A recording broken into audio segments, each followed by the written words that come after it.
Hi అండి, అందరికీ నమస్కారం. ఈరోజు మన వీడియోలో ఒక సింపుల్ అండ్ టేస్టీ అయిన బోండా రెసిపీని చేసి చూపిస్తానండి. ఎక్కువ ఆయిల్ పీల్చకుండా అన్ని ఇంట్లో ఉండే ఇంగ్రీడియంట్స్తోనే చాలా టేస్టీగా మనందరి ఫేవరెట్ అయిన ఈ బోండా రెసిపీని ఎలా తయారు చేసుకోవాలో లేట్ చేయకుండా దీని ప్రాసెస్ ఏంటో చూసేద్దాం. ముందుగా ఈ రెసిపీ కోసం గిన్నెని తీసుకుని ఇందులోకి 1 కప్పు దాకా పెరుగు వేసుకోండి. ఇక్కడ పుల్లటి పెరుగైనా తీసుకోవచ్చండి, లేదా ఫ్రెష్ పెరుగైనా తీసుకోవచ్చు. ఇప్పుడు పెరుగుని బాగా మిక్స్ చేసుకోండి. ఇప్పుడు ఇందులోకి 1 కప్పు మైదా పిండి వేసుకోండి. ఇక్కడ మైదా పిండి బదులు గోధుమ పిండి అయినా వేసుకోవచ్చండి. అలాగే 1 అరకప్పు దాకా బియ్యం పిండి వేసుకోండి.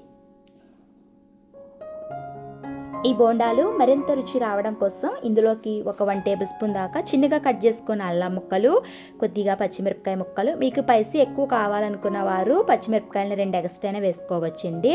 చిన్నగా కట్ చేసిన కరివేపాకు, కొత్తిమీర, 1 టేబుల్ స్పూన్ దాకా జీలకర్ర కూడా వేసుకోండి. 1/2 teaspoon salt, 1 tablespoon దాకా వంట సోడా వేసుకోండి. ఇందులోకి 1 చిటికెడు ఇంగువాని కూడా వేసుకోండి. ఇప్పుడు ఈ పిండి మిశ్రమాన్ని బాగా కలుపుకోవాలండి. కొద్దిగా పొడిగా అనిపిస్తే కొద్దిగా నీళ్ళని యాడ్ చేసుకుంటూ మనం బోండాలకి పిండిని ఎలా ప్రిపేర్ చేసుకుంటామో ఆ విధంగా ప్రిపేర్ చేసుకోండి. మరీ లూజ్ అవ్వకూడదండి, మరీ గట్టిగా అవ్వకూడదు. మరీ లూజ్ అవుతే ఎక్కువ ఆయిల్ పీల్చే అవకాశం ఉంటుంది. పిండి ఈ కన్సిస్టెన్సీలో కలుపుకోండి. మీకు బాగా లూజ్ అనిపిస్తే కొద్దిగా మైదా పిండి కానీ బియ్యం పిండి కానీ యాడ్ చేసుకోవచ్చు. చూడండి, ఇలా పిండిని ఈ విధంగా స్టఫ్ చేసుకుంటే మనకి బోండాలు చక్కలోన గుల్లగా వచ్చి పిండి కింద ఉండకుండా చక్కలోన కూడా సాఫ్ట్గా ఉడుకుతాయండి. ఈ విధంగా పిండిని కలుపుకోవాలి. పిండిని ప్రిపేర్ చేసుకున్నాక ఇప్పుడు మూత పెట్టుకుని ఒక 10 నిమిషాలు పక్కన పెట్టుకుందాం. నెక్స్ట్ డీప్ ఫ్రైకి ఆయిల్ పెట్టుకుందామండి. స్టవ్ మీద కడాయి పెట్టుకుని డీప్ ఫ్రైకి సరిపడినంత ఆయిల్ పెట్టుకుని హీట్ చేసుకుందాం. ఇప్పుడు పిండిని చూద్దాము. చూడండి, పిండి చక్కగా సదురుకుంది.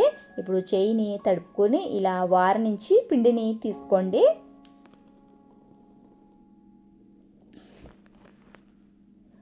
ఇప్పుడు హీట్ చేసుకున్న ఆయిల్ని చెక్ చేసుకోండి. బోండం పైకి వచ్చిందంటే నూనె మనకి చక్కగా కాగినట్టండి.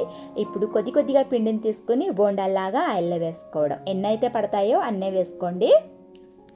వీటిని ఫ్రై చేసుకునేటప్పుడు ఆయిల్ని ఎక్కువ హీట్ కానీ తక్కువ హీట్ కాకుండా మోటరేట్ హీట్లో పెట్టుకుని ఫ్రై చేసుకోండి. అప్పుడే లోన్ కూడా పైన క్రిస్పీగా లేయర్ బాగుంటుంది, లోన్ కూడా సాఫ్ట్గా ఉడుకుతుందండి.